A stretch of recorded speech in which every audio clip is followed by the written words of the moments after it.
Esto es grabado, ustedes lo saben, son las 3 de la tarde de un día jueves lluvioso.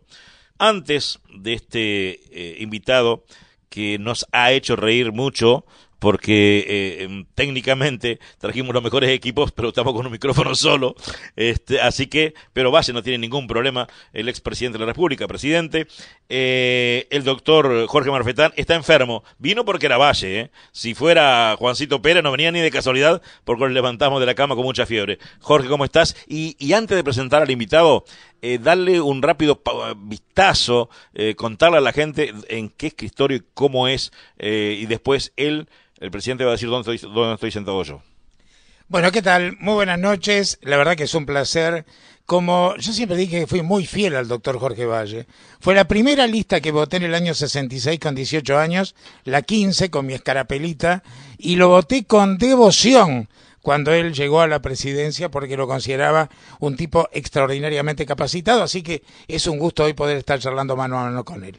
Bueno, aquí estamos en un ambiente muy espacioso, lindísimo. Tenemos en el centro una mesa con 4 sillas, en la cual uno ve, como en todos los casos de un escritorio, bueno, expedientes, fajos, ahí está, por supuesto. Y una de las cosas que llama la atención es todo alrededor, con una estructura muy moderna, metálica, como se usa ahora, una enorme cantidad de libros que nos decía el presidente que justamente son algunos de los que ha conservado después de dejar la presidencia, dado que muchos de ellos los ha, derivado a distintos lugares, eso lo va a contar después.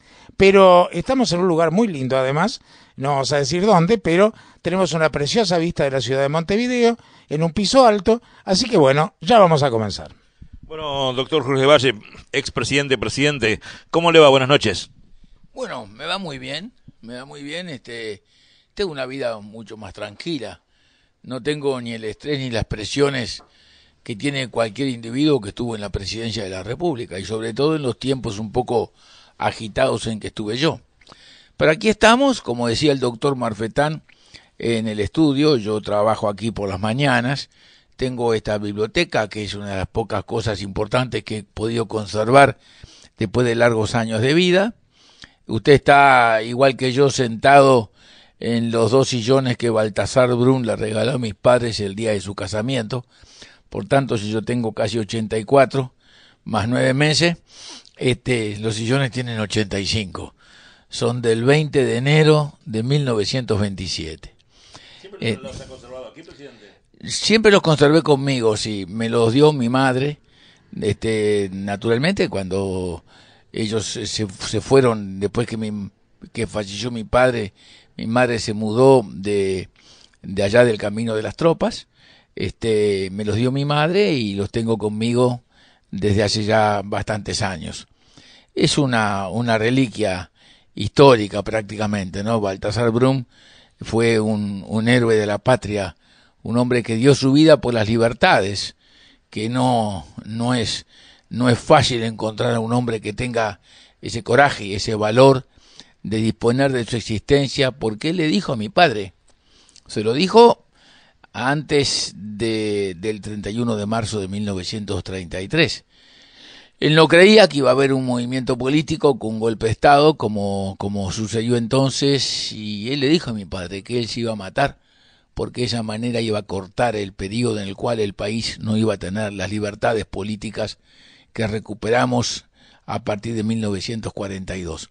Por tanto, quiero decir que sí, que estamos en un ambiente en donde hoy fue una parte de mi vida. Yo estoy acá rodeado de los libros, aquellos que heredé de mi padre y aquellos que supe o pude agregar, son uno de mis más importantes patrimonios, estos miles de libros que están tapizando todas las paredes de todos los cuartos de este apartamento, de donde, como bien dijo el doctor Marfetán, se ve buena parte de la ciudad de Montevideo, y en donde en el balcón tengo además siempre una linda y hermosa bandera colorada.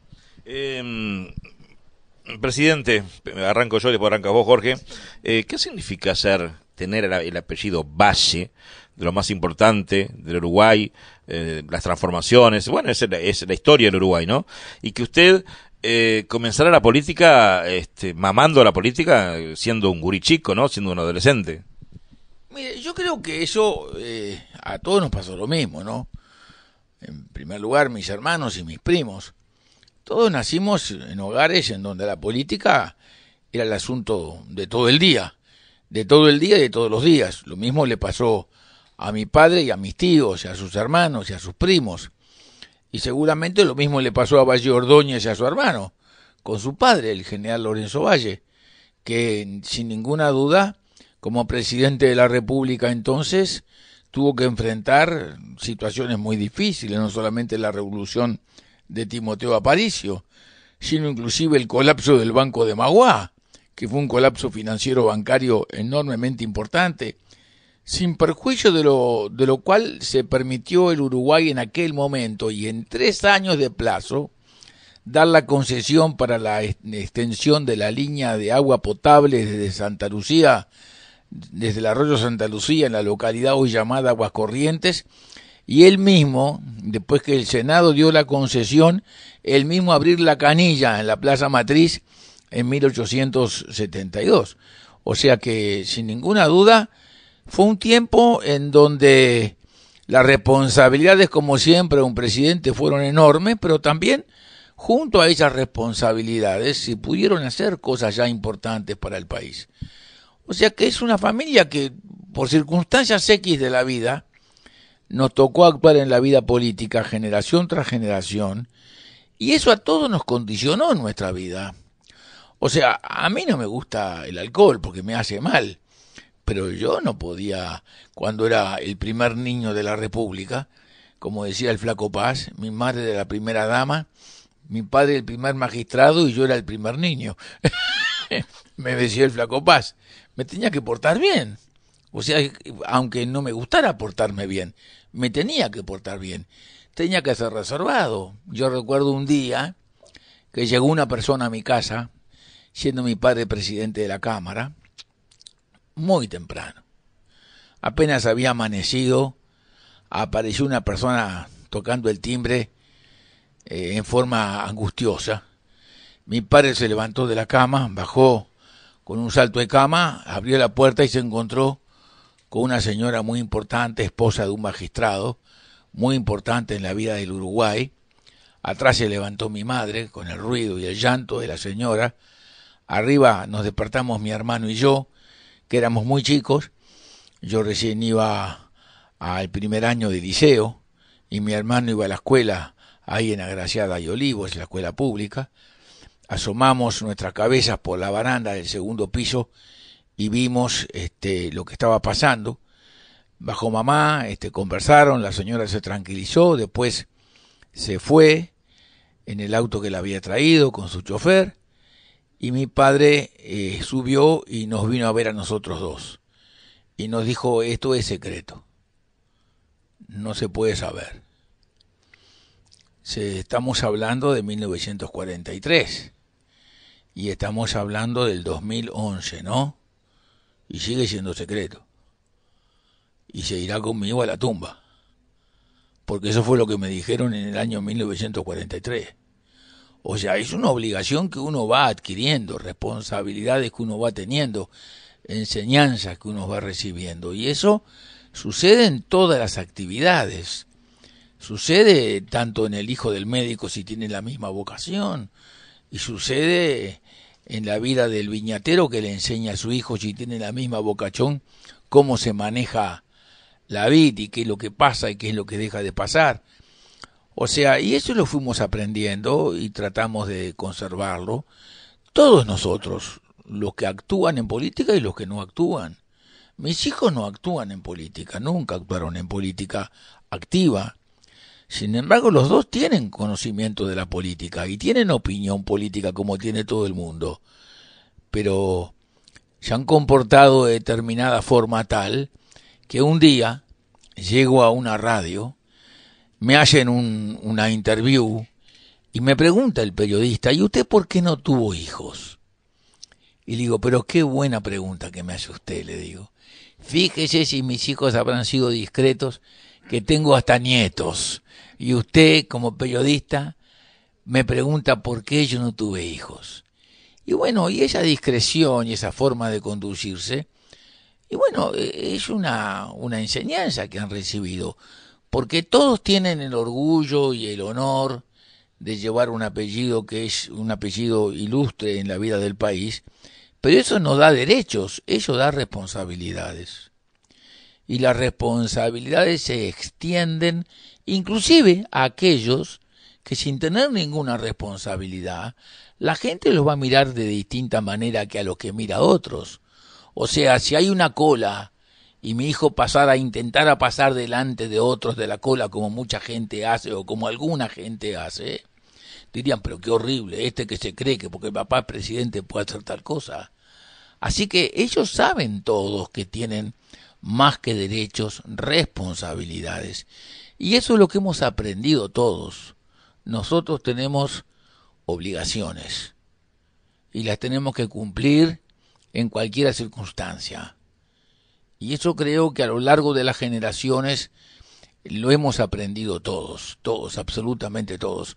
Los que hemos hecho política activa y los que no han hecho política activa, pero que siempre han trabajado, siempre han puesto el hombro, siempre han sido solidarios, siempre han acompañado.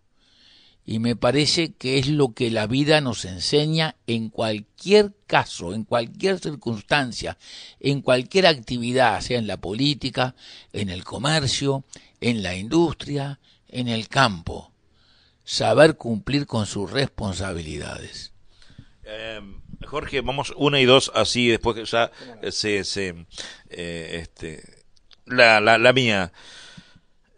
Presidente, pero no le de alguna forma que no haya ningún Valle que siga, porque tenemos al Pepe Amorín Valle, pero el Pepe es el Pepe Amorín.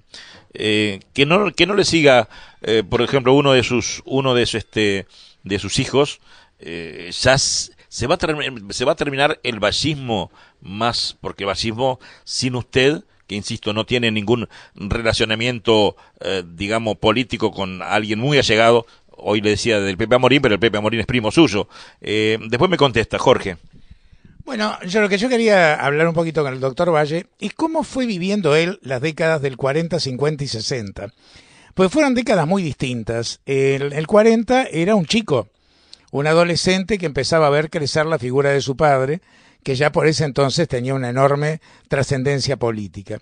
La década del 50 marca una década netamente colorada, pero también le toca vivir un acontecimiento inédito, que es la derrota del año 58.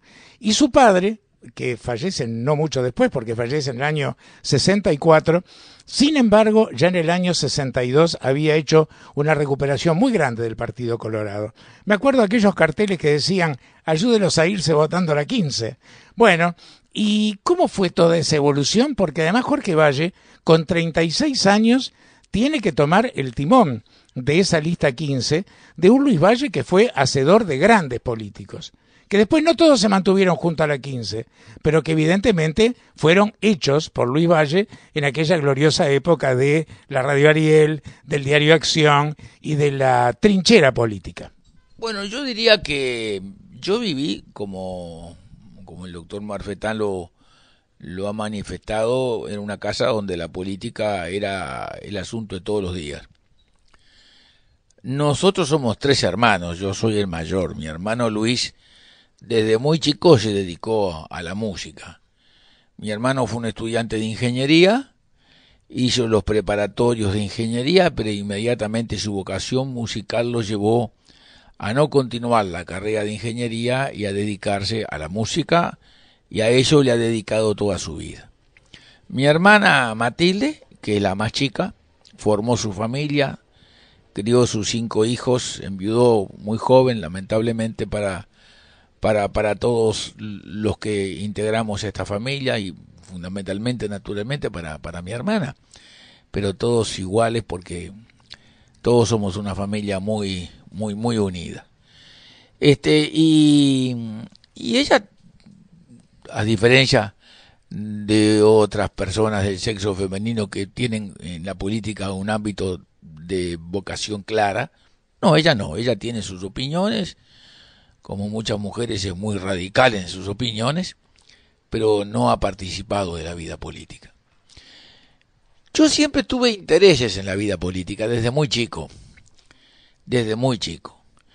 Yo arranqué la vida política con la Revolución Española, con la República Española. Nosotros éramos muy republicanos, muy contrarios al movimiento de Franco. Mi padre comenzó a trabajar en la Radio Continental, que luego se llamó Radio Ariel, invitado por su hermano, mi tío Lorenzo Valle, que lo invitó a mi padre a incorporarse a esa radio. Él se había incorporado en forma muy minoritaria, mi padre también se incorporó en forma muy minoritaria, luego mi padre consiguió con un préstamo de un amigo poder tener una parte mayor de esa radio, y empezó a hablar por radio en tiempos en donde las posibilidades políticas de los partidos tradicionales, digamos, el Partido Colorado, como los blancos independientes, estaban muy limitadas para hacer política, y por tanto mi padre hacía comentarios sobre la política internacional por la mañana en la radio todos los días, y en aquel tiempo ya estábamos en los prolegómenos de la guerra, y la guerra que en aquel momento se daba en Europa era prácticamente una confrontación, por un lado, de las ideas de Franco, apoyados por Mussolini y por Hitler, y por otro lado las ideas republicanas, en donde había un comportamiento interno también muy difícil, porque por un lado estaban los anarquistas y estaban los republicanos españoles, y por otro lado estaban los comunistas, que realmente tuvieron conductas y actitudes, sobre todo contra los anarquistas en Cataluña, muy, muy graves y muy negativas para el ideal republicano y para el ideal libertario de los anarquistas y para el ideal democrático. Recuerdo que mi tío César Valle Pacheco fue el que en la Junta Departamental promovió que se hiciera una plaza con el nombre de Companys. Companys fue el dirigente catalán que fue fusilado por el gobierno de Franco. Y bueno, yo participé de la inauguración posterior de esa plaza. Así que desde muy chico mi primera cosa política fue con la República Española. Mi padre en la Radio Ariel además recibía a todos aquellos exiliados importantes que habían llegado al Río de la Plata de la República Española. Yo conocí al general Jurado, yo conocí al Rojo, conocí a Martínez Barrio, conocí a Indalecio Prieto, a Don Inda. Inclusive le llevaba los artículos a Indalecio Prieto para que se publicaran en el diario Acción, porque antes Don Inda escribía fundamentalmente en el diario El Día, grandes y largos artículos. Don Inda estuvo en el Uruguay, habló en el Estadio Centenario, o sea que fue una época muy importante para todos nosotros, y para mí como joven me marcó de forma absoluta y decidida. Y bueno, ahí empecé a vincularme a la cosa política y luego en el partido, notoriamente y naturalmente, porque yo veía todos los procesos que se fueron dando. Luego asistí al surgimiento de nuevo de la lista 15. La lista 15 mi padre la había integrado ya en 1931 y luego volvió a la lista 15. La lista 15 que en su momento aquel se llamó por 50 diputados vallistas y que había un grupo de gente joven, el ingeniero Rodríguez Correa, el doctor Vicente Basagoiti, Fernando Fariña, Héctor Grauert, una cantidad de gente joven, Ferrería Ferla, Cordones Alcoba, gente que yo conocía, Evaristo Garrido, Gomenzoro, el rematador Gomenzoro, que yo conocía de la época de la dictadura, porque en la época de la dictadura andábamos a salto de matas, inclusive me recuerdo perfectamente un día cuando vivíamos en la calle Durazno, que llegó la policía a buscar a mi padre para detenerlo. Recuerdo cuando después mi padre estuvo detenido en el cuartel de bomberos, recuerdo cuando fuimos deportados, mi padre fue deportado y marchamos todos detrás. Fuimos deportados a la Argentina, nos mandaron en invierno a Mar del Plata, vivíamos en la pensión Kaiser en Belgrano, en la ciudad de Buenos Aires. Yo hice los primeros cursos escolares en Buenos Aires hice el primer curso escolar en Belgrano, después hice el segundo curso escolar en una escuela en la calle Güemes, ahí por el barrio de Las Heras. Después nos mandaron a Río, fuimos a Brasil. Yo acompañé a mi madre en el vapor Masilia de la compañía Jayer Reuní a Brasil, a encontrarse mi madre con mi padre. Mi padre estaba deportado, mis tíos también, mis tíos estaban presos en la isla de Flores. O sea que todo eso yo lo viví intensamente. Mi hermano era muy débil, había estado siempre muy enfermo. El médico de mi hermano era un veterinario, el doctor Miguel Rubino, uno de los grandes científicos que ha tenido el Uruguay. Doctor Miguel Rubino de Durazno, una bellísima persona. O sea que yo conocía a toda esa gente, a Santín Carlos Rossi, yo conocí a Domingo Arena, conocí naturalmente a todos los hombres importantes de aquel tiempo, a Edmundo Castillo, a Minelli, a todos conocí, absolutamente a todos. Tengo 84 años casi y tengo buena memoria y además participé de esas cosas por interés propio desde muy niño y por tanto tengo recuerdos muy vivos de todos esos ciudadanos, de todos esos personajes. Y sobre todo porque en aquel tiempo que vivíamos deportados en Buenos Aires, el apartamento donde vivíamos era una especie de refugio de todos, inclusive los jóvenes militares como Mucio, como Raíz, como muchos otros militares que fueron también separados de sus cargos y deportados porque habían estado en contra del movimiento que se llamó la Revolución de Marzo y que presidiera don Gabriel Terra. O sea que a mí me marcó muchísimo ese tiempo vivido en mi primera infancia.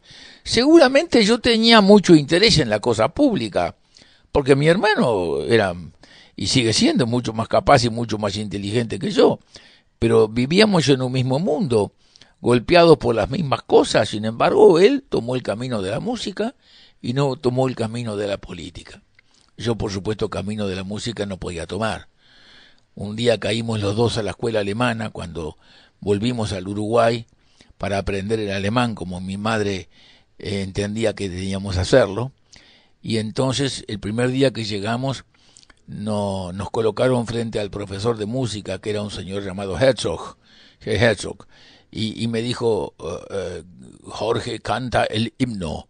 Y yo empecé a cantar el himno y me paró en la primera estrofa y me dijo, regular con des suficiente.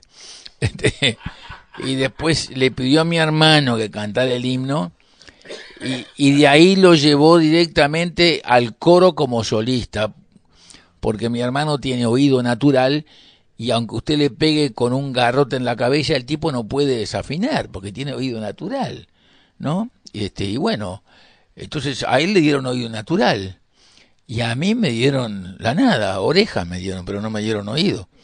Y por tanto yo me encaminé por un lado, mi hermano se encaminó por otro, pero usted hubiera visto a mi hermano subirse en la calle, allá en la calle Millán y Molinos de Rafo, cuando mi padre tardaba en llegar y a hablar en un acto político en Molinos de Rafo y Millán, y mi padre le decía, che Luis, deja el piano, metete con nosotros a trabajar en política, pero no, su mundo era la música y siguió siendo siempre la música y sigue siendo siempre la música. Por tanto, yo nací en eso y seguí en eso. Entonces mi padre fue en primer lugar, cuando vuelve el vallismo al gobierno, fue presidente de la Cámara. Fue durante los 4 años presidente de la Cámara. Y tuvo ya una personalidad política muy importante, fundamentalmente en el departamento de Montevideo. Y cuando llega la elección de 1946, la aspiración de mi padre era ser candidato a intendente de Montevideo. No tenía interés en ser candidato a vicepresidente de la República. Creía que su escalón natural era la intendencia de Montevideo. Además era el que representaba el núcleo político más fuerte del vallismo en Montevideo. Habíamos ganado la elección interna. Se la habíamos ganado la lista 15 porque yo trabajé intensamente al movimiento de don Tomás Berreta, que se llamaba con el sublema Por Valle y su obra, y al movimiento del Día, que era el grupo de la 14, que se llamaba la Joaquín Suárez, en recuerdo de don Joaquín Suárez, que era el hombre político que admiraba Valle Ordóñez. En el dormitorio de Valle Ordóñez, arriba de su mesa de luz, a la izquierda de su cama, dormitorio, en el dormitorio había un retrato de Joaquín Suárez. Y bueno, eso determinó que mi padre intentara ser candidato a intendente, pero las cosas se dieron que mi padre fue promovido a vicepresidente de la República con don Tomás. Fallece don Tomás en el mes de agosto y mi padre accede a la presidencia de la República. Y bueno, desde allí hasta el 50 creo que mi padre hizo una presidencia de la República acorde con el tiempo que le tocó vivir. Ahí le tocó vivir un tiempo en donde comenzó el desarrollo tanto agroindustrial como industrial en esa etapa de la vida del Uruguay. Nosotros habíamos tenido un sistema de control de cambios en el Uruguay desde 1931. Habida cuenta que los problemas económicos del 29 estuvieron tan presentes en la vida de todos estos países que la crisis de 1929 determinó que salvo Colombia y Costa Rica, todos los demás países del Río Grande al sur tuvieron golpe de Estado. Tal fue la profundidad de la crisis y de la magnitud de las consecuencias institucionales que provoca una crisis económica en estados tan débiles como eran todavía estos estados de habla hispana y también Brasil, porque Brasil también tuvo el movimiento de Estado Novo de don Getúlio Vargas, que fue una revolución, y don Getúlio Vargas cuando toma pose del gobierno, como dicen los brasileños, a pose tu gobierno, no palacio tu catete. ¿Quién estaba parado al lado de él? Un joven bien parecido, que fue su primer ministro de trabajo, porque aparecieron ahí entonces los ministerios del trabajo, que se llamaba Ludovico Collor, abuelo del que fue después presidente de la República. Por tanto, ese mundo al cual yo accedí desde tan joven, lo accedí también de una manera muy particular, porque nuestros padres nos ponían la mesa a la hora de almorzar. Y por tanto a la mesa de mis padres llegaban personas importantes de afuera del país. La cantidad de gente que conocí, la cantidad de cosas que escribí, guardé, de las conversaciones de mi padre con gentes que habían participado, por ejemplo, en la Guerra del Chaco, y que tenían memoria de qué es lo que había sucedido en los acuerdos que dieron lugar a la paz del Chaco en 1936, y otras muchas cosas, pero son cosas que uno escribe, que uno guarda, y que como uno las sabe, y sabe que muchas de esas cosas no han sido incorporadas a los libros de historia, uno dice cuántas más y mucho más importantes serán las cosas que han de haber sucedido y que nunca nadie conocerá. Por tanto, ¿qué sentido tiene que uno que cuente estas pequeñas cosas a las cuales uno ha podido asistir? Son experiencias que uno recibe y que uno tiene que tratar de aprovechar para manejarse en la vida. Pero no debe, a mi juicio, pasar de ese nivel. Y por eso es que esa reserva que uno tiene que tener, me parece que es necesario mantenerla y tenerla, y por eso yo, pese a que hay gente que viene y la Planeta me llama y me pregunta si quiero escribir, le digo, no, mire, memorias no, porque primero que no serían muy importantes, segundo que yo no escribo bien, y tercero que no tengo muchas ganas de hablar del pasado, porque soy un hombre joven que me preocupa el porvenir. Una hora sola ya nos queda, qué impresionante, porque ahora tengo que hablar muchas cosas, muchas preguntas para el doctor Jorge Valle. Señores, esto está en el mundo, estamos hablando quién fuera presidente de la República Oriental del Uruguay entre los años 2000 y 2005. Valle 4 veces le jugó la vida, ¿no? De llegar a la presidencia, en la cuarta llega. Cuando llega a la presidencia de la República, todo lo que usted mamó de chico, de su padre y de toda la familia, ¿con qué se encuentra? ¿Cómo es ser presidente de la República del Uruguay? Mire, yo fui candidato varias veces. En la primera oportunidad, cuando fui candidato frente al general Gestido, que nos ganó la elección por ventaja mínima, diría un burrero, yo no quería ser candidato. Yo le dije a Abdala, Beto, tú tenés que ser el candidato, es lógico. Habíamos hecho la reforma de la Constitución, habíamos salido adelante con la reforma naranja. A mí me pareció natural que Alberto Abdala, que era consejero nacional, que era un hombre sumamente capaz y sumamente inteligente, tenía que asumir esa tarea. Y él me dijo, no, chiquilín, el candidato tenés que ser vos. Que sí, que a mí me empujaron a ser candidato. Y yo asumí esa responsabilidad. Y creo que tuve la suerte de no ser electo. Posiblemente yo estaba intelectualmente, aparentemente preparado, pero la cosa de la presidencia no es un problema intelectual de saber. Hay otros componentes que son mucho más importantes que el conocer y que el saber. El sentido común, la firmeza, la tranquilidad ante la adversidad. Cuando la cosa viene con el viento a favor y viene empopado, es bastante fácil la cosa. Luego fui candidato en reiteradas oportunidades porque por el sistema de la ley de lemas los partidos tenían más de un candidato a la presidencia y si yo desertaba, esos votos quizás el partido los perdía y el partido por tanto perdía la elección. Sobre todo me pasó eso en la segunda candidatura de Julio, en donde yo no quería ser candidato porque sentía que no tenía no solamente posibilidad de ganar la elección, sino que no tenía mucho sentido ya. Sin embargo, me hicieron ver que si yo no ponía los 100.000 votos que pusimos y sacamos un senador y un diputado, que fue Alejandro Achugarri, y ahí arrancamos y luego llegamos a la presidencia de la República, el partido podía perder esa elección.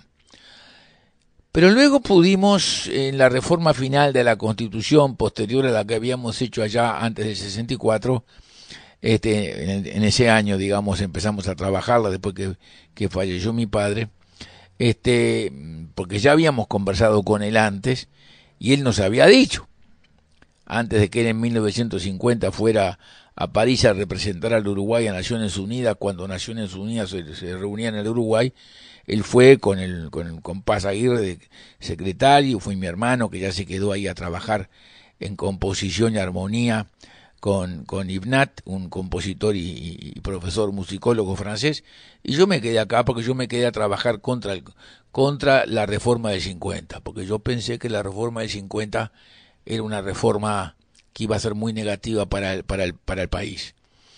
Y le pregunté a mi padre cuál era su posición, y me dijo, yo nací con Valle Ordóñez y con el colegiado. Esa es una tarea que le queda a la generación de ustedes. Bueno, y yo me quedé para trabajar en pos de esa tarea, en Montevideo y en Salto con el arquitecto Barbieri, contra la Constitución del 50, que fue una constitución de efectos muy negativos para el país, porque los países no pueden estar gobernados por un grupo de personas que todos tienen la misma responsabilidad, pero que ninguno asume la responsabilidad por encima de los demás, y el pueblo dice, bueno, ¿quién es el que ordena, quién es el que manda, quién es el que decide? Entre 9 todos son buenos y todos son malos, y todos deciden y nadie decide. Y no se puede desde el Poder Ejecutivo estar en eso. Usted en el Poder Ejecutivo, nosotros habíamos pensado en la reforma de la Constitución incorporar algo que fuera una especie de, un primer ministro tipo de la Constitución alemana, y quedó Rabón, y por eso apareció el director de la OPP, que tiene jerarquía ministerial, pero que no tiene responsabilidad política como un ministro, porque en la composición inicial, en el proyecto inicial que habíamos escrito con el doctor Sanguinetti, con el doctor Luisi y con el doctor Lanza, habíamos pensado en un primer ministro para sacarlo al presidente esa responsabilidad de toda cuanta cosa existe en el país. Acá todo lo que pasa lo tiene que resolver el presidente. Por tanto, el presidente es el último de la línea cuando se da vuelta para decidir, atrás no hay nadie. O sea, tiene que saber que va a tener que escuchar a todo el mundo, que va a tener que decidir él. Porque decida bien o decida mal, siempre va a ser responsable de todo. O sea, la tarea del presidente en ese sentido es muy dura, porque todo el día, sin horario, todos los asuntos, de los más pequeños hasta los más grandes, son de su responsabilidad finalmente, y es él el que tiene que decidir. Bueno, cuando llegué a la presidencia de la República, yo tenía bastante experiencia. Yo tenía 19 años y ya discutía con el contador Previtale, que era el contador general de la Nación, el presupuesto general de gasto del Uruguay. O sea, yo tenía experiencia, yo tenía experiencia. Y sobre todo tenía experiencia larga. Le voy a decir más, durante muchísimos años yo conocía solamente 2 oficinas del Estado. El Ministerio de Hacienda y el Banco de la República. Y sobre todo lo que era en aquel momento el Departamento de Emisión, que era lo que es hoy el Banco Central. O sea, siempre me interesó el aspecto económico de la vida nacional. Y en el año de 1955 a mí me pasó una cosa que fue un accidente en la vida. yo había tenido una novia con la que me casé, que era argentina, que era exiliada, su padre había estado preso en Villa Devoto, a ella inclusive la pasaban de una casa para la otra de noche en el baúl de un auto, porque ella era parte importante en la estructura.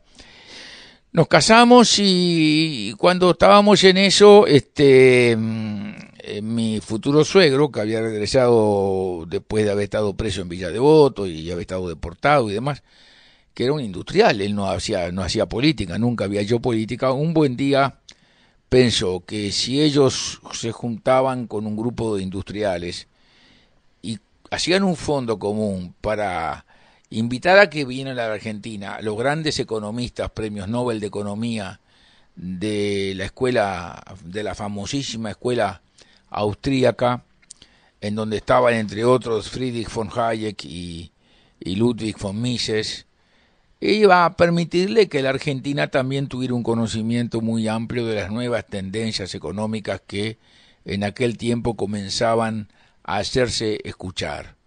Ya von Hayek, que trabajaba desde hacía muchos años porque se habían ido de Alemania cuando empezó el movimiento nacional socialista, él estaba radicado en Oxford, fue siempre una persona muy importante hasta su fallecimiento en Oxford y tenía grandes discusiones teóricas con John Maynard Keynes, que fue el gran economista inglés que luego armó los acuerdos de Bretton Woods y del Banco Mundial y del Fondo Monetario con posterioridad a la Segunda Guerra Mundial para evitar las complicaciones que ya había vivido cuando era joven, siendo integrante de la delegación inglesa al Tratado de Versalles. Y ellos fueron a la Argentina e hicieron conferencias en la Argentina. Yo era el novio de la nena. Además de ser el novio de la nena, era el único que hablaba alemán de la trupe. Por tanto, yo fui ahí y me desasné. Y cuando en el año 1950 y poco yo vine con esas ideas, yo era como Vito Dumas, una especie de navegante solitario. Era una rara avis. Nadie pensaba lo mismo que yo, inclusive dentro del Partido Colorado. Yo había hecho el salto atrás, había vuelto al tiempo del pensamiento de Valle Ordóñez. Luego habían pasado otros volúmenes, otras ideas, otras presencias, otras realidades sociales, y habían cambiado los pensamientos económicos, y ahora han vuelto a cambiar. Y eso se ha hecho después de la Segunda Guerra Mundial. O sea, la Primera Guerra Mundial trae como consecuencia la presencia predominante de dos movimientos, grandes movimientos que son las distintas caras del mismo personaje. De un lado Mussolini, que era socialista, notoriamente socialista, director del diario oficial del Partido Socialista, él con su amante, la señora Margherita Sarfatti, que como era de origen hebreo, se fue de Italia. ¿Y a dónde se fue de Italia? Y a Montevideo. ¿Y en dónde vivía? En la calle Luis de la Torre. Yo la conocía, Margherita Sarfatti. Soy más viejo que Matusalem, ¿no? Entonces la conocí porque la conocí en la casa de mi padre, que ella vino a hablar con mi padre para hablar de política internacional con mi padre y con mi tío Duncan, que era un hermano mayor de mi padre, que era un fenómeno, que es el abuelo de José. Un fenómeno, ese sí que era brillante, mi tío Duncan era un fenómeno. Y entonces, la otra cara del comunismo, o sea, la idea liberal desapareció de la escena, arrasada por la crisis y las consecuencias de la Primera Guerra Mundial, y la Segunda Guerra Mundial reconoce que la Segunda Guerra Mundial la ganó Rusia, porque si Rusia no pone 30 millones de muertos, y si alimentado por los americanos, por Teherán y por Murmansk, no le quiebran el espinazo a los tanques alemanes en Kursk cuando los alemanes quedaron hasta sin combustible, los ingleses y los americanos no hubieran podido nunca bajar en Francia. Y por tanto Rusia, cuando gana la guerra con una bandera de sociedad justa, de sociedad equitativa, de sociedad contra el capitalismo colonialista. No se olvide que cuando termina la guerra, Inglaterra y Francia eran imperios coloniales. Inglaterra manda a aquel joven oficial jefe de los comandos llamado Mountbatten, transformado en Lord Louis Mountbatten como el último virrey de la India, y él fue el que negocia con Gandhi la división de la India con Pakistán, y Gandhi lo quería matar porque se dio cuenta que la India sin Pakistán quedaba muy debilitada, pero eran dos religiones tan disímiles, tan distintas, que facilitó esa cosa de los ingleses, que son unos genios para manejarse. Lo han sido siempre, y sí, lo han sido siempre. O sea, usted el inglés lo puede matar, pero lo mata en forma educada. Por lo menos muere en forma educada. Entonces, ¿qué quiero decir con todo esto? Quiero decir que todo eso que fue ese proceso político tan importante que se dio y cuyos episodios finales se están dando ahora en algunos países, pues eso cayó Mao, que Mao era eso, y Deng Xiaoping que sustituye a Marx, le dice: a mí no me interesa cuáles son los colores de los ojos del gato, a mí lo que me importa es que caza ratones, ¿no verdad? Desaparece Marx, y por eso Felipe González en Bad Goddess dice: bueno, vamos a terminar con este negocio de Marx, porque si no, no caminamos. El último empujón de eso, ¿dónde se da? Ahí se da en América. Y el último empujón, 40 años después, se dan al Uruguay. Cuando los muchachos de 63 llegan a los 75 al gobierno en un mundo totalmente distinto, donde no pueden aplicar sus ideologías de base marxista. Y eso es un poco aquello que yo viví y que determinó que cuando llegara presidente de la República tuviera cierta experiencia, tuviera cierto conocimiento. Y le voy a contar una cosa fantástica que me pasó. Un buen día, por intermedio de determinadas personas, tomo contacto con el señor Tata, un señor persa que vivía en la India, pero de origen parsi, persa, en Bombay, que viene porque desea instalar ciertos sectores de su actividad de call center en el Uruguay. Call center, no, otra cosa parecida, más importante. Entonces me viene a ver a la casa de Suárez. Y entonces me di cuenta que su padre de joven siempre le había dicho que él tenía que venir al Uruguay, que tenía que conocer el Uruguay. No me diga, le digo yo, ¿y cuándo fue eso? Porque mi padre estuvo acá en el Uruguay. ¿Y cuándo estuvo en el Uruguay acá? Porque mi padre era el delegado de los industriales de la India en la conferencia de la OIT que tuvo lugar en el Uruguay en el año 1947. Qué interesante, le digo yo. Muy bien. En la época, le digo yo, en que el señor David Morse era el director general de la OIT. Sí, claro, y mi padre era íntimo amigo de David Morse, una gran persona, sí, efectivamente, porque yo era el secretario de David Morse. ¿Cómo me dice?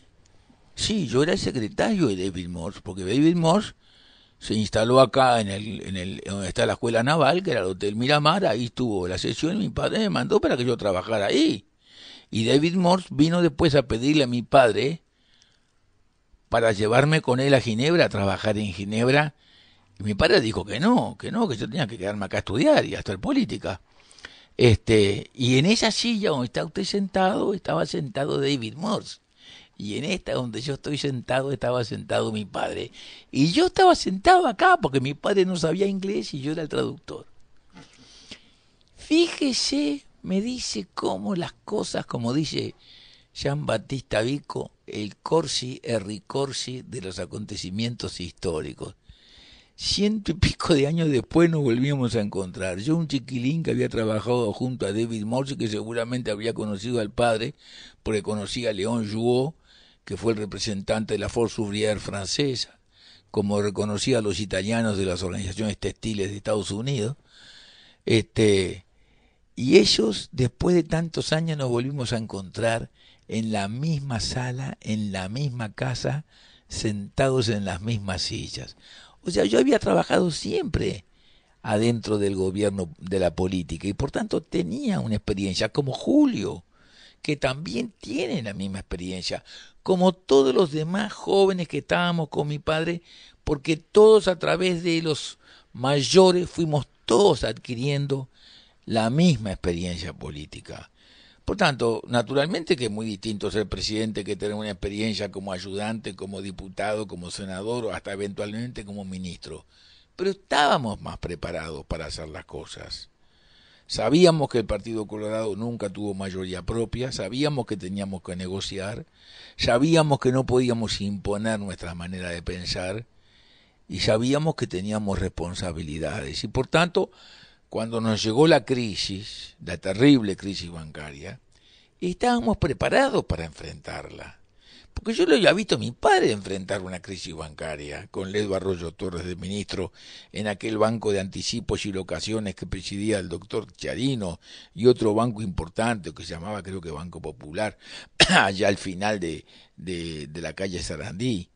Los había visto, le había visto a mi padre hablar con su amigo Carlos Quijano, cuando Carlos Quijano representaba al país ante las organizaciones internacionales como el Fondo Monetario. Lo había visto a mi padre hablarle a Ledo Arroyo y decirle, usted ayúdele al banco, préndele hasta las escupideras, pero no lo deje caer.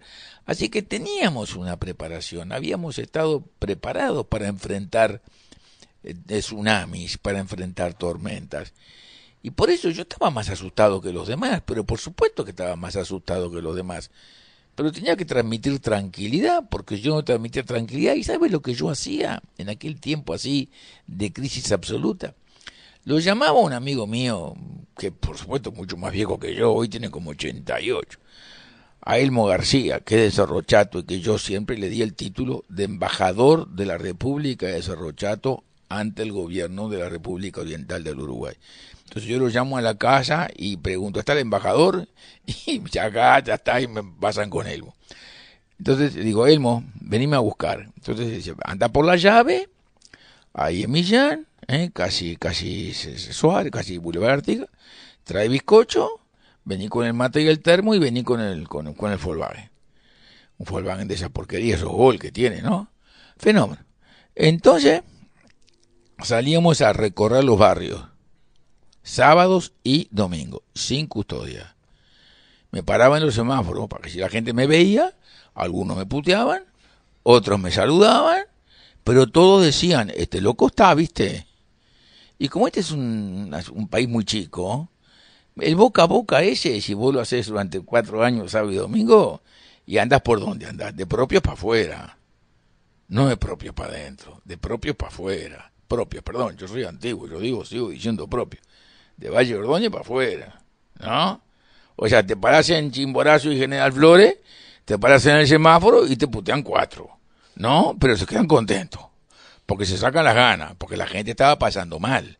Y nosotros sabíamos que yo sabía que la gente estaba pasando mal, pero ellos también tenían que saber que el presidente estaba tranquilo, y que andaba solo por la calle, y que no tenía miedo. ¿A qué se atribuye justamente, Jorge, el hecho de que, a pesar de que el Uruguay sufrió un cimbronazo enorme, lo transcurrió tranquilamente? Porque teníamos la referencia de lo que había pasado en la Argentina, con una situación terrible, con enfrentamientos, con la caída de la Rúa, y sin embargo, en el Uruguay, a pesar de todo lo que pasó, de alguna manera se fue llevando. Y después está lo otro. ¿Cómo es la participación de Bush? Que todo el mundo decía, llegan 3.000 millones de dólares en un avión, llega una carta, llega un cheque, un paquetito. ¿Cómo fue todo eso? Y yo le agrego, cuéntenos esa anécdota, presidente, cuando usted habla con Bush, porque en ese tiempo nos imaginábamos que nos íbamos todos al diablo. Lo que dice el doctor Marfetán para mí tiene una sola respuesta. Cuando hay un problema muy serio en una sociedad, en una familia, en una casa, lo primero que aquellos que participan de ese problema tienen que sentir es que hay alguien que agarra la manija y dice vamos para allá. No se sabe si el ir para allá los va a salvar o no los va a salvar, pero van para allá. Yo creo que el gobierno siempre dio certeza de que iba en determinado lugar y que iba a buscar una solución en determinado lugar. Y eso fue lo que a nosotros nos ayudó muchísimo. La otra cosa que nos ayudó muchísimo fue el decir siempre la verdad.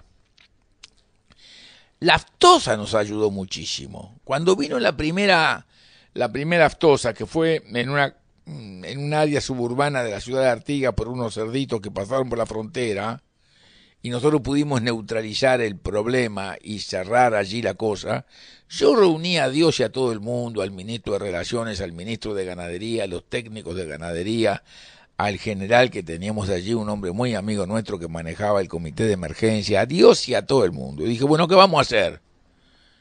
Todos dijeron, vamos a decirle al mundo la verdad. Entonces le dijimos al mundo la verdad. Dijimos que de los 800 contenedores que estaban arriba del mar, viajando hasta distintos destinos, del contenedor número 428 podían sacar las cajas, todas menos la caja tal y la caja tal y la caja cual, porque eran carnes que venían de ganados faenados en el departamento Artigas y aislamos el departamento Artigas. Esa forma de actuar a nosotros nos dio credibilidad. Y en este mundo, la palabra empeñada vale más que la firma. Y por tanto eso nos dio a nosotros credibilidad cuando nuestros hermanos los argentinos habían dicho en la primera exposición rural a la que me invitaron en épocas del gobierno del doctor de la Rúa, que habían alcanzado el grado de libre de aftosa sin vacunación cuando nosotros sabíamos que era mentira. Y que lo había denunciado, por otra parte, Charino Gonzalo por la radio, y que yo lo sabía personalmente y se lo había comunicado a quien correspondía del otro lado del río, por amigos míos, hacendados argentinos que me habían dicho, hay aftosa. Y por tanto, nosotros actuamos diciendo la verdad. Y yo creo que eso nos ganó el respeto de todo el mundo, porque hoy el mundo se entera de todo en un minuto, ahí no hay tiempos muertos, es en tiempo real. Eso nos hizo muchísimo bien. Y yo creo que eso nos permitió, por nuestra conducta en esa manera, cuando llegó el momento de la crisis, estar mejor preparados internacionalmente para obtener respuestas favorables a los planteos. Yo nunca hablé con Bush, jamás en mi vida. Yo lo llamé a Hugo Fernández Feijóo cuando me dijeron que el Fondo Monetario nos quería degollar de parado, ¿no? Y le dije, Hugo, vaya a hablar con el ministro de Economía, que se llama Secretary of the Treasury allá, y dígale que en el Uruguay el tema no es un tema de plata, es un tema institucional. Que si no resolvemos el problema de la plata, acá lo que se cae es la democracia, no los bancos. Es mucho más grave, se cae la democracia, dígale eso. Me quedé en casa esperando con mi señora y un amigo que se dio cuenta que la cosa venía de nalga, ¿no? Y recibí una llamada de Fernández Feingold diciéndome, se ha producido un milagro, nos presta $1.500 millones. Y si usted lee el libro que escribió Steneri, ese que se llama Al borde del abismo, que del libro la única cosa que escribí yo fue el título. Y yo dije, no, Steneri, vamos a ponerle Al borde del abismo porque estábamos al borde del abismo. Cuando yo participé en la presentación del libro, dice, este libro es dramático y es angustioso leerlo. Y uno lo lee porque sabe que tiene un final feliz. Porque la cosa la arreglamos al final, que si no lo parás el libro en la lectura, porque es terrible. Porque después que nos dieron el préstamo y después que le devolvimos el préstamo, lo del fondo igual quería que reventáramos nosotros. Así que tuvimos 2 peleas, a 2 rounds fue la cosa, de terrible intensidad. Pero lo cierto es que yo nunca hablé con Bush de eso, nunca se lo pedí, nunca. Porque el tema es un tema que cualquier hombre político en cualquier lugar del mundo sabe que para el equilibrio de América, que el Estado uruguayo diera una quiebra económica era en fin, con cierta importancia, porque nuestra economía es muy pequeña, pero políticamente era muy importante que eso no sucediera. Y por tanto fue no el presidente de turno de la República Oriental del Uruguay el que le puso el aviso al presidente americano personalmente, fue la circunstancia que se le transmitió. Yo le mandé decir porque él me conocía y me llamaba por teléfono para preguntarme cosas, y yo cuando iba a Estados Unidos me sentaba con todo el gabinete. Yo he llegado a hablar con todo el gabinete del bloqueo a Cuba y del Corán y de la libertad de las drogas, y yo soy loco, usted bien sabe que yo digo lo que se me canta. Pero muchas cosas más, no vale ni contar. Entonces, se dieron cuenta naturalmente, porque son tipos que viven en la vida real, que la caída política del Uruguay le hacía un enorme daño a la democracia uruguaya, no, a la democracia en América. Y por tanto dio la plata, la prestó, se la prestó por una semana. Se la devolvimos en una semana y le pagamos intereses. Entonces yo creo que la gente sintió que había un rumbo. Y bueno, ¿qué otra cosa iba a hacer la gente que esperar que el rumbo asumido fuera exitoso? La gente no podía hacer nada. Si hubiera sido un fracaso el rumbo asumido, me hubieran colgado de una lámpara ahí en la Plaza Independencia. Ah, sí, me hubieran colgado una lámpara en la Plaza Independencia. Pero si uno tiene un tsunami y uno le enfrenta y la gente advierte que es el único camino y que no hay otro camino posible y que al final el camino es exitoso y aparece la luz verde al final del túnel, la gente se queda contenta. Y bueno, a algunos les fue mal, sí, por cierto. Hasta es posible que a algunos le haya ido tan mal y tan mal que en el estrés y en la tragedia hasta hayan sufrido circunstancias irreparables en la vida, irreparables. Pero a todos los demás les hubiera ido mucho peor si no hubiéramos hecho lo que hicimos. Usted nunca elige entre lo blanco y lo negro. Elige siempre entre distintos tonos de gris. Nunca es blanco o negro, es entre distintos tonos de gris.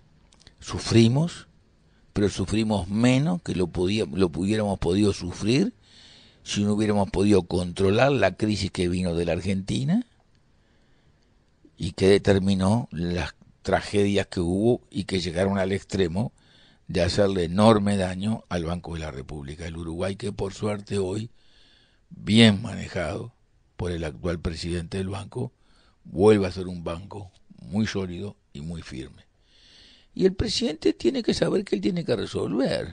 Y sí, le guste o le disguste.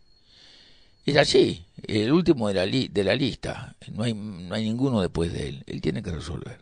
Estamos en CX12 Radio Oriental de Montevideo, Uruguay, en pleno divague con el expresidente Jorge Valle, al cual tú le vas a hacer alguna pregunta más, pero yo quiero que después me explique un poco cómo puede ser de que después de esa enorme crisis, él se retira del gobierno con la mínima inflación que se registró en 50 años, 3,20 y poquito %, la moneda estabilizada.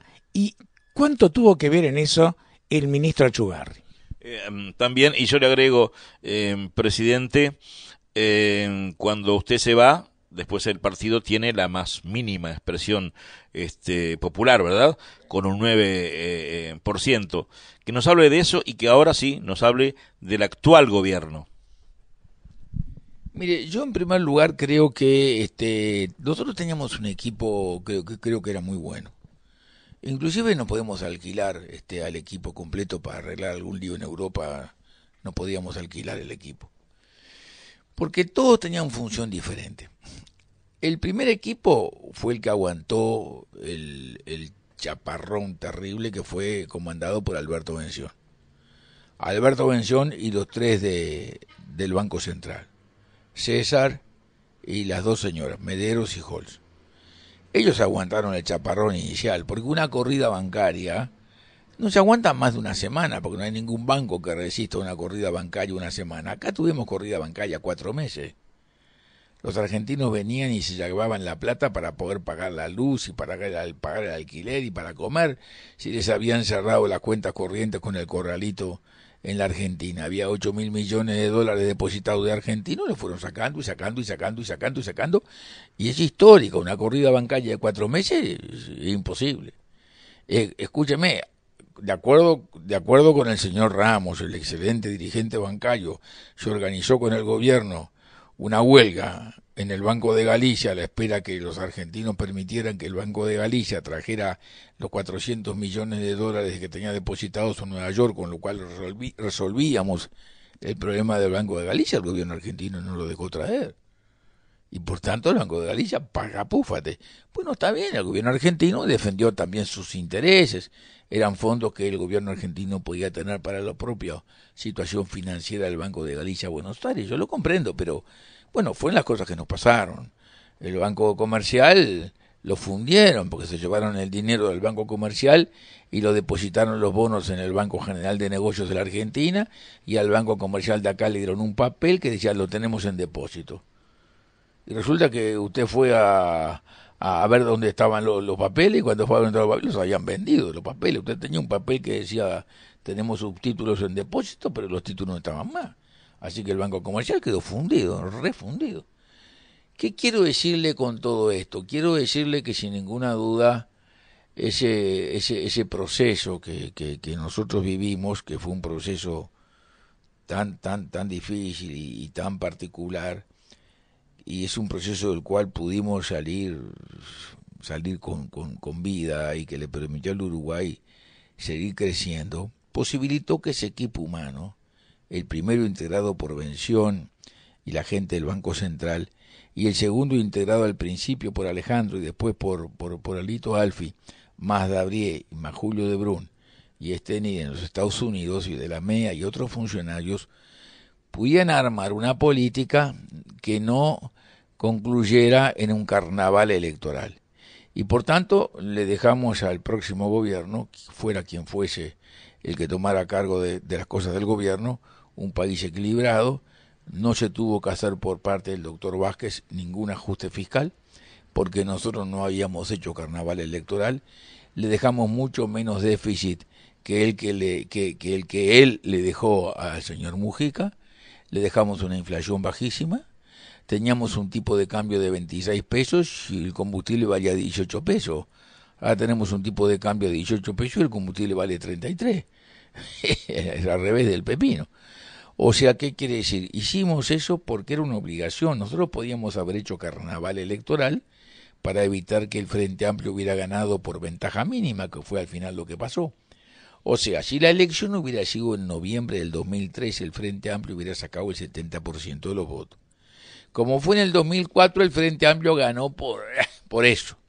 Si hubiera sido en noviembre del 2005, hubiera perdido la elección, porque el crecimiento de la economía hubiera sido espectacular, hubiera seguido siendo espectacular. Con respecto al Partido Colorado, la elección fue muy clara. La elección hoy es el balotaje. La gente todavía no advirtió para qué se hizo el balotaje.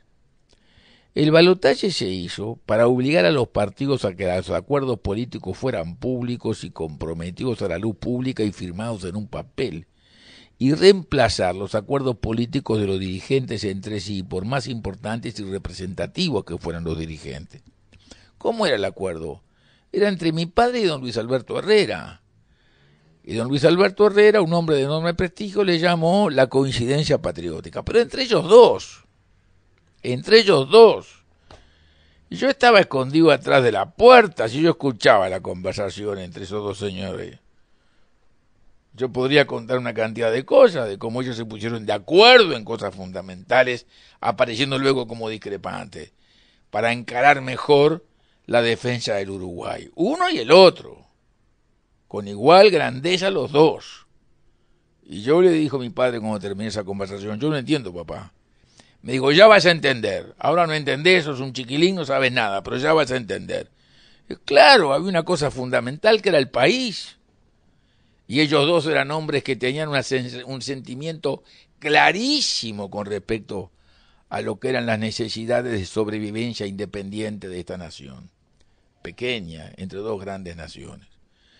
Por tanto, sin ninguna duda, todo eso a que yo me estoy refiriendo y que yo lo he vivido largamente, bueno, nos posibilitó a nosotros luego, haciendo una política equilibrada, dejar al país en buenas condiciones, porque al final, ¿para qué lo ponen a usted en el gobierno? Y para que cumpla con su deber, para que haga las cosas bien. No para ganar elecciones, para que él haga cosas bien. Entonces el balotaje en el Uruguay se hizo precisamente con ese propósito, con el propósito de que de acuerdo después de la primera vuelta que los partidos eligen sus diputados y sus senadores, los candidatos que quedan en la línea, dos candidatos habiendo tercer partido, el tercer partido que haga un acuerdo con el partido que va al balotaje, ese partido lo haga previo un plan de gobierno común, para que cuando los individuos que integran el partido que gana invitan al partido que le sigue a participar de ese entendimiento y a formar parte del gobierno, como vieron los ministros blancos a formar parte de mi gobierno, vengan mandatados por determinadas cosas para hacer y no se vayan porque se les da la gana o porque no le dieron un carguito acá o un carguito allá. porque es una defensa de la institución saber que la institución se puede presentar más allá de las expresiones de las partes en cuestión con los papeles que digan, no, nosotros nos juntamos para esto, y esto es lo que nos comprometimos a hacer, y por esto que nos comprometimos a hacer es que usted está en el ministerio, así que usted no se puede ir por peteneras. Al punto tal es así que cuando el doctor Larrañaga forzó a las fuerzas blancas en el directorio y luego en la convención a retirarse del acuerdo, en el Poder Ejecutivo, el Partido Nacional en el Parlamento de la República no hizo nunca oposición. Colaboró siempre con el gobierno para todas las medidas, urgencias que tuvimos que instrumentar en el plano económico y en el plano administrativo para ir resolviendo los obstáculos que teníamos en el banco hipotecario y en otras instituciones financieras y todo lo que teníamos que hacer. Y ese es la cultura política que hay que desarrollar en el país. Las instituciones por encima de los dirigentes, por mejores que ellos sean. Entonces, en aquel momento que se pensó que sí, que el doctor Vázquez ganaba la elección, la gente dijo, ¿cuál es el candidato que puede impedir que eso suceda? Bueno, de los otros dos candidatos nos parece que el doctor Larrañaga es el que tiene más chance. Por tanto, ¡pum!, todo el mundo se buscó al doctor Larrañaga. Porque cuando el ministro Stirling fue candidato a presidente de la República, en la primera semana tenía el 19% de votos de opinión pública a favor, que era una plataforma muy interesante para crecerla. Pero se dio la sensación clara en ese momento de que el Partido Nacional era más fuerte. Por eso, cuando alguien me preguntó hace bastante tiempo, ¿y usted qué piensa que va a ser la futura elección del Partido Colorado? Yo he dicho simplemente, el Partido Colorado va a estar en el balotaje. Por la misma circunstancia que ustedes han establecido acá y que creo que fue usted, el doctor Menafra, que lo dijo. Para mí, el Partido Colorado, hoy por hoy, está en el balotaje. Le falta al Partido Colorado una fuerte otra pata. Le falta una fuerte otra pata. Yo se los digo siempre. Y el propio doctor Bordaberry siempre lo dice. Pero cómo no, métanla para adelante, empujen. Encantado de la vida que empujen. El mismo Pedro lo ha dicho en más de una oportunidad. Y le falta esa pata. Pero hoy por hoy, el Partido Colorado está en el balotaje. Doctor Valle, su opinión, ¿qué hora es, Jorge? Para no pasarnos. No, falta. ¿Cuál es su opinión sobre el actual presidente Mujica? Mujica es ideológicamente herrerista y anarquista. Por eso es que él dice, como te digo una cosa, te digo la otra. Es un hombre que en cada momento tiene una opinión diferente, pero fíjese que el día que Mujica triunfa electoralmente y llega a su casa y junta un conjunto de amigos y les dice unas palabras, y Búsqueda recoge las palabras que pronuncia el presidente electo no hace ninguna referencia a Sendik. No dice, bueno, en esta lucha uno de nosotros, el mejor que ha caído, debería estar en lugar mío acá. Él dice, nunca sentía al pueblo uruguayo tan alegre, salvo cuando fundí la moto trabajando para Luis Alberto Herrera, en 1959. O sea, el recuerdo no fue para Sendik, fue para Luis Alberto Herrera. Y en las palabras siguientes que pronunció también hizo referencia a la vocación de don Luis Alberto Herrera por atender las cuestiones sociales y por ocuparse de, como habla él, ¿no?, del pobrerío. O sea, bueno, él militó en el movimiento de Nardone al principio y luego militó en el movimiento herrerista a través de la Secretaría Política con Erro y tuvo esa formación política y tuvo ese origen familiar. O sea que, pero es anarquista familiar, de joven, era un hombre independiente y es un anarquista conceptual porque el presidente de la República no puede participar de todos los problemas anunciándolos como van a ser. Imagínese este lío del impuesto al campo. Piense solamente en el lío del impuesto al campo. Empezó allá por la noche callada como una bomba que tiró a los efectos de que de tapar el lío de la ley de que se intentó anular, de la ley así como se llama de impunidad. Macanudo. Entonces se tiró al agua con eso. Y después que se tiró al agua con eso, primero dijo que paga el que rompe. Bueno, después se dio cuenta que lo que rompían no eran los ganaderos que tenían arriba del basalto superficial 400 ovejas, porque eso no rompen nada. Los que rompían eran básicamente la diferencia del transporte pesado de los camiones con los troncos. Esos eran básicamente los que rompían. Entonces ahí la cosa no podía seguir diciendo paga el que rompe paga. Empezó a decir pagan los que tienen mucha tierra. Pero se encuentra con que el que tiene más tierra tiene un contrato secreto firmado con el gobierno, de que esa parte no se la van a cobrar. Porque ¿qué dice el articulito ese del contrato secreto firmado entre el secretario de la Presidencia de la República y Montes del Plata? ¿Qué es lo que dice? Y dice que si se modifican las condiciones impositivas pactadas en este contrato y aparecen más gastos y más obligaciones, el gobierno se compromete a generar cambios en las modificaciones impositivas para que ese gasto nuevo no le signifique graves erogaciones al proyecto planteado en estas condiciones.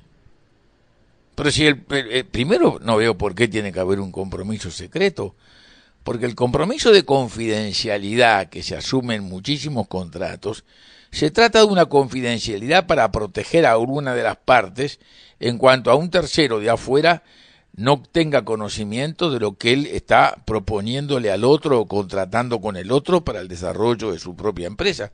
Pero acá no hay tal cosa, porque son compromisos que asume el Estado oriental. El Estado oriental asume el compromiso de modificar la Ruta 55 con la información de los predios a expropiar que le proporciona Montes del Plata y se compromete inclusive a hacer la obra y se compromete a no cobrar peaje. Y eso es secreto. Quiero decir que todo eso que se está haciendo no es para la concentración de la tierra en manos de uno, porque ese es el que tiene 250.000 hectáreas, el que tiene más tierra en el Uruguay. Al revés, va a favorecer la concentración de la tierra, porque si uno tiene 3.500 hectáreas arriba del basalto superficial y le cargan 14 o 10 o 12 dólares por hectárea, el precio de la tierra va a bajar. Por tanto, va a ser más fácil comprarlo, ¿no? A otro que tiene 1.000 hectáreas en Soriano, que son campo flor y que no va a pagar impuesto, porque no va a llegar a las 2.000 hectáreas Coñat. Y por tanto, el de 1.000 hectáreas no va a pagar impuesto ganando plata. Entonces, ¿qué dice el ministro Aguerre? El ministro Aguerre dice acá hay que gravar la renta. Pero ¿qué es lo sensato?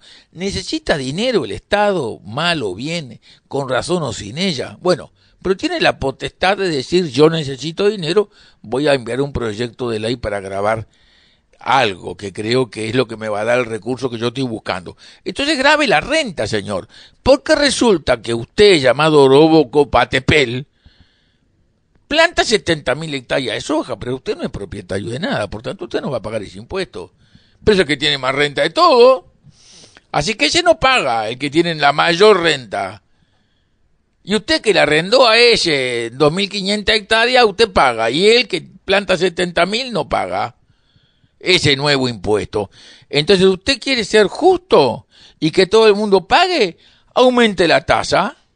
En vez de cobrarle el 27%, cóbrele el 30% de sobre lo que gana, pero a todos los que ganan. O sea, yo tengo 100 hectáreas de trigo, gano plata, cóbreme un impuesto a una tasa diferencial. Pero a todos los que ganan, no por el hecho de tener 3.000 hectáreas arriba del basalto superficial. Lo que sucede es que esta gente no entiende de cómo funciona la producción agropecuaria. No entiende, entonces comete ese tipo de errores.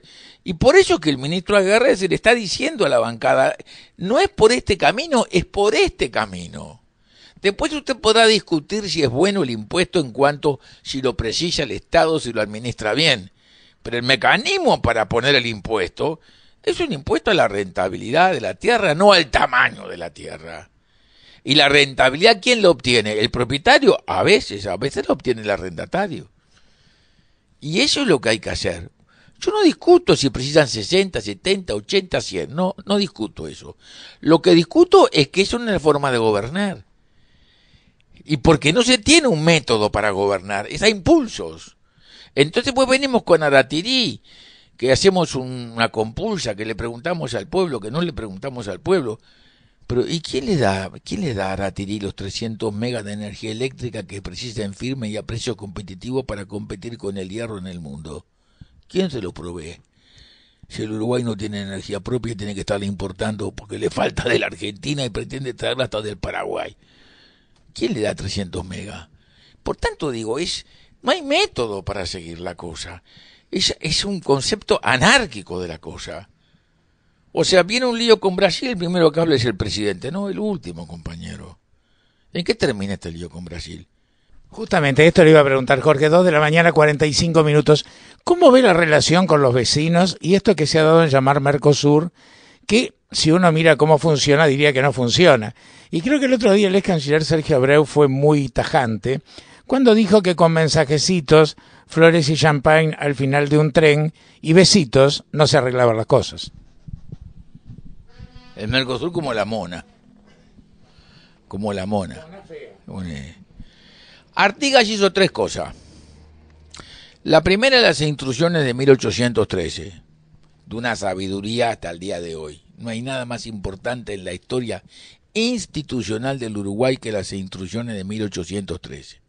Fíjese que estos tipos en 1803, acá en las afueras, ahí en el shopping de Tres Cruces, se reúnen y dicen, artículo número 3, se promoverá la libertad civil y religiosa en toda su extensión imaginable.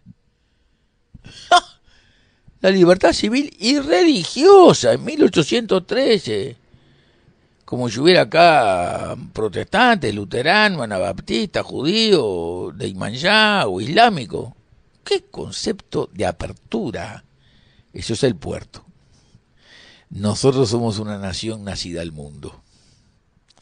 Somos el puerto. La segunda cosa que hace Artigas es el reglamento de tierras de 1815, que es el que exige Rivera cuando arregla con Lecor que Lecor respete. Rivera le pide a Lecor 2 cosas: me mantenga la unidad de los usares armados para hacer la tranquilidad del país, pero respete y haga cumplir las tierras distribuidas por Artigas. Y la tercera cosa fenomenal de Artigas es el acuerdo de comercio con Inglaterra de 1817. El tipo ya se daba cuenta que el mundo estaba en otro lugar. Bueno, entonces nosotros hicimos el Mercosur y fuimos al Mercosur y lo incorporamos, inclusive hasta yo redacté los artículos en la Constitución que lo hablan de ese tema, porque en aquel momento Europa se aislaba con el Tratado de Roma. Argentina y Brasil llegaban a un acuerdo entre sí, y si no entrábamos en ese asunto, los argentinos le vendían a los brasileros sin impuestos la misma cosa que producíamos nosotros. Por tanto quedábamos afuera. No tuvimos más remedio que entrar. Pero resulta que un día los brasileros convencieron a los argentinos para tomar una disposición que dice que en el Mercosur nadie en forma bilateral puede hacer ningún acuerdo de comercio con nadie. Nosotros, sin embargo, hicimos un acuerdo de libre comercio con México que no forma parte del Mercosur. Alguna cosa pudimos negociar con Brasil, porque no se negocia con la Argentina, se negocia con el que manda, y el que manda es Brasil. En Brasil y en la Argentina, el que manda es Brasil. Negociamos con Brasil. Luego iniciamos la negociación con los Estados Unidos. Hicimos con Selig, el ministro de Comercio americano, las mismas comisiones que habían hecho con los chilenos, las copiamos. Y luego hicimos el acuerdo de garantía de inversiones, que se lo dejamos ya pronto para que el doctor Vázquez como presidente lo pudiera llevar adelante. Tuvo sus conflictos, pero lo llevó adelante.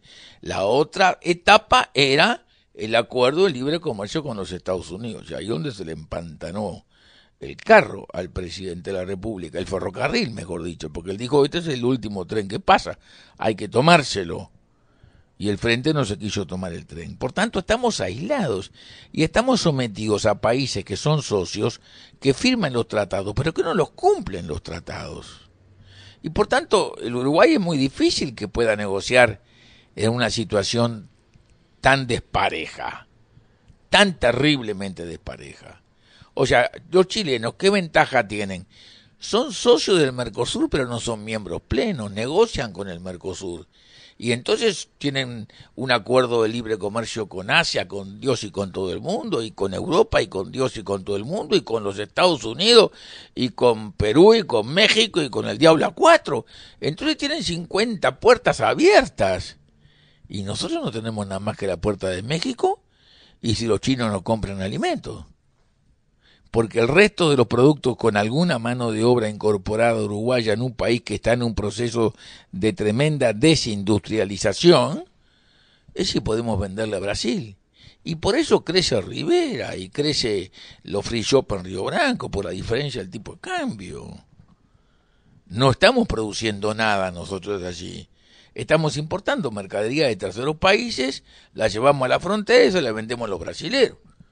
Y queda en el medio la ganancia que le permite a un conjunto de gente tener un salario, tener un sueldo, pero no estamos produciendo nada. Y lo que le estamos vendiendo al Brasil de productos está en función de que Brasil tiene un tipo de cambio más caro frente al dólar que el nuestro. Y por tanto tenemos por ahí todavía una ventaja competitiva, pero no le podemos vender más nada a nadie. Que sí que estamos en un fantástico proceso de desindustrialización en el Uruguay. Mi padre, en el tiempo que el doctor Marfetán me preguntaba, dio una terrorífica pelea para que el Uruguay pudiera tener fábrica de tops.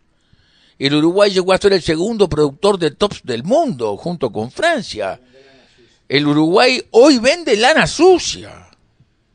Porque los chinos te compran lana sucia. Los únicos tops que el Uruguay produce son tops de hilados muy finos de merino puro fino, que fue el programa que nosotros iniciamos en el gobierno junto con gente muy fantástica del sector privado, que hoy está produciendo ya 1.400.000 kilos de lana merino fina, o sea, abajo de 19 micras, y eso se vende como tops finos a los grandes empresarios que todavía utilizan ese tipo de mercadería en Italia o en Alemania. Pero el tops de lanas medias, como tipo Cordial, no, los chinos llevan la lana sin lavar y la procesan ellos y la trabajan ellos. Y ya inclusive les ha salido un grano en el ojo, porque ya los vietnamitas tienen mejores condiciones económicas y salariales que los chinos, y por primera vez en no sé cuánto tiempo los chinos han tenido huelga de los operarios de la fábrica textiles porque se están quedando fuera de competencia con los vietnamitas, porque los chinos en poco tiempo más les va a pasar lo mismo que a todo el mundo. Al principio tienen ventajas salariales y después la gente se empieza a avivar, ¿no verdad? Empieza a decir, no, pará, loco, no, trabajar todo el día por 3 garbanzos y 4 pedazos de arroz, no, ahora quiero comer carne buena, ¿no? Por eso la carne, como yo le digo a mis amigos, ustedes vayan a la carnicería, saquen una fotografía de una costilla con lomo, amplíenla y cuélguenla en el comedor de sus respectivas casas. En las últimas dos, nos quedan 5 minutos, presidente. Estamos en la radio de la Iglesia Católica y siempre le hacemos a cada invitado esta pregunta. Y mañana, lunes, el padre Lizágara contesta. ¿Usted es católico? ¿Cree en Dios? ¿Y por qué? ¿Y qué pasa después que uno se muere? Yo no soy católico. No soy bautizado. Pese a que soy padrino por la iglesia de 4 niños. En el Cerro, en Colón, en la iglesia de Rodríguez, hasta hice el curso de padrino, y en la iglesia de Solís de Mataojo. Todos nosotros vivimos de los principios cristianos, todos nosotros. La cosa me recuerdo perfectamente que le dije a la hora de llenar en Suárez al ministro del Tesoro americano, señor O'Neill. Usted sabe que hay un menú, deme el papelito, hay un menú que Julio María Sanguinetti lo hacía el menú siempre poniendo en la tapa del menú la fotografía de un cuadro. En este caso era el cuadro de Blanes, un cuadro lindísimo de Blanes, en donde estaban las glicinas de la Quinta de Castro. Entonces me pregunta a mí, O'Neill me pregunta, dígame qué es este cuadro. Entonces le expliqué y le dije, pero mire, habla el menú, señor secretario, digo, porque adentro es mucho más interesante. De este lado del menú decía las bebidas, de este lado decía la comida. Póngalo así.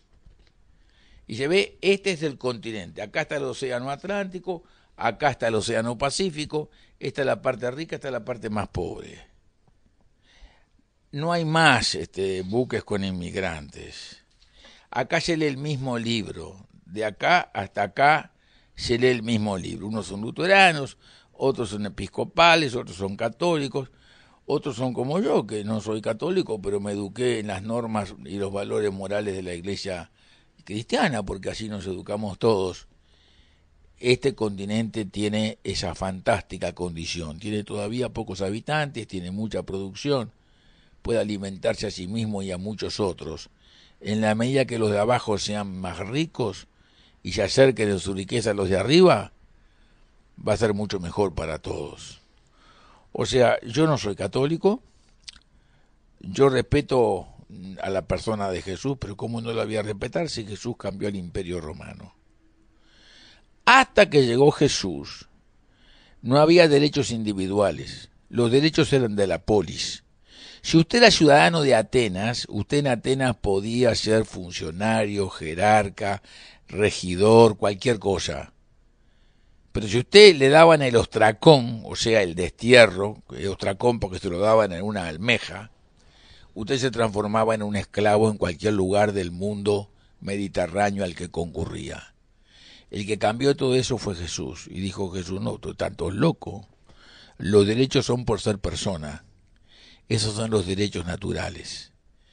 Valle Ordóñez, que era católico inicialmente hasta los 19 años, y todo el mundo de sus amigos le criticaban porque pasaba frente a la iglesia del Cordón, se paraba frente a la Virgen que estaba en la iglesia y saludaba, le escribía a su padre, cuando su padre le decía desde Montevideo, pero José le decía, pero Pepe, ¿qué vas a hacer en tu vida? ¿Vas a ser poeta? ¿Qué vas a ser profesor? Estudiar derecho comercial, derecho de gente. Si querés estudiar, le dice derecho canónico, estudiá derecho canónico, pero no te pases leyendo los clásicos y estudiando derecho natural. Y Valle Ordóñez le contesta, papá, si no sé derecho natural, no tengo conocimiento del derecho. O sea, en ese sentido, se puede decir que yo sigo esa manera de pensar. Yo soy un liberal, yo no creo que voy a tener una vida después de esta vida. En el caso que tuviera que elegir una vida después de esta vida, preferiría la que me ofrece Mahoma, porque tiene 40 vírgenes para cada ser humano de sexo masculino, así que no sé qué stock de dónde lo contiene, pero tiene un stock imponente. Pero yo respeto a todas las religiones, creo que la religión también es un lugar de donde depende de donde uno nazca, porque si me hubiera nacido en Bombay hubiera sido parsi, y por tanto no hubiera sido católico, hubiera sido parsi. Creo que todas las religiones tienen un Dios que al final es prácticamente casi lo mismo en todas ellas. Las respeto a todas. Creo que el Corán no es un libro de guerra, que es un libro de paz. Y creo que todas las religiones procuran eso, la paz. Las respeto a todas. Creo que una de las grandes cosas que ha tenido el Uruguay es la separación de la Iglesia del Estado. Le ha hecho un enorme bien a la Iglesia. Darle la independencia que la Iglesia necesita, porque cuando viene el lío de la querella de las investiduras, como en la década de los papas, y de las peleas entre quién era el que daba la autoridad al rey, si venía de Dios a través de la Iglesia o venía de Dios directamente, para terminar como Napoleón, sacándole la corona al papa y poniéndosela en la cabeza, le hacía enorme mal a la Iglesia y también le hacía enorme mal al Estado. Soy respetuoso de todas las corrientes religiosas y creo que lo más importante es reconocer, sí, que la esencia de la sociedad, en donde no hay soledad en la sociedad, porque el hombre solo ni libre es precisamente el respeto a la condición humana. Y la última de mi parte, presidente, porque lo dejé para la última. Es un poco personal esto. Yo estuve con usted siendo presidente, colorado, yo también colorado, hoy convencional, calentito durante un tiempo. Usted capaz ni se enteró. Les cuento cómo es la cosa, porque si no usted no. Yo hace 27 años que estoy en esta radio. Y entonces, como me fue bien, me ha ido bien, allá por el 2000 tuve un trancazo, como lo tuvo todo el mundo, y ahí me fundí. Después recuperé. Y siempre he tratado de ser solidario con la gente, el programa, ¿no? Y compré un ómnibus solidario, en la época de que el doctor Sanguinetti era presidente. ¿Qué era ese ómnibus? Él traía chicos del interior, me costó $20.000, el ómnibus de Honda, ¿se acuerda? Que todavía existe, los camellos, los GMC de 1970. Bueno, compro ese ómnibus durante el mandato de Sanguinetti. Él me apoya. ¿Cómo me apoya? Con UTE, con Antel, con OCE, con ANCAP, porque usted sabe que mantener ese ómnibus es difícil. Y tenía que ir, el ómnibus iba una vez por semana a Tacuarembó, Artigas, a Salto, a Paysandú, y traía a los chicos de las escuelas rurales. Y acá le poníamos una guía y recorrían, bueno, el Palacio Legislativo, la playa, no conocían el mar, en fin. Habíamos hecho un convenio con Coca-Cola y con McDonald's, y yo le preguntaba, los llevaba a la radio, ¿qué le había gustado más a los chicos de la campaña, muy humildes, la Coca-Cola y el McDonald's? Muy bien, pasa el gobierno de Sanguinetti, viene usted. Yo un día le pido una entrevista, y usted me cita a las 9 de la mañana de un lunes, y este programa está hasta las 3 de la mañana. Yo ni dormí, estaba preocupadísimo porque tenía que hablar con usted y a ver cómo usted iba a tomar esto. Voy y su secretaria en ese momento me dice, mira, el presidente no te puede atender porque ahora está ocupado, naturalmente. Usted estaría, era 6 meses, usted estaba en el gobierno. Dice, ¿por qué tema es? Digo, no, mire, quiero conversar con el presidente porque estoy haciendo esto. Yo no gano absolutamente nada, nunca gané un peso, presidente, nunca gané un peso.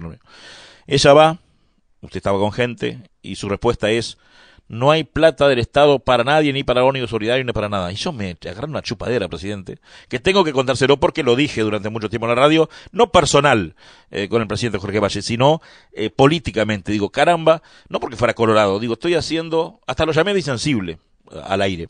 Digo, el presidente Jorge Valle es un insensible, porque hoy fui de mañana y la secretaria me dio un... Ahora, mi pregunta es, ¿usted se enteró algún día de eso? Usted que tiene mucha memoria, ¿se enteró? ¿Le dijeron? En primer lugar, comprendo que se haya enojado.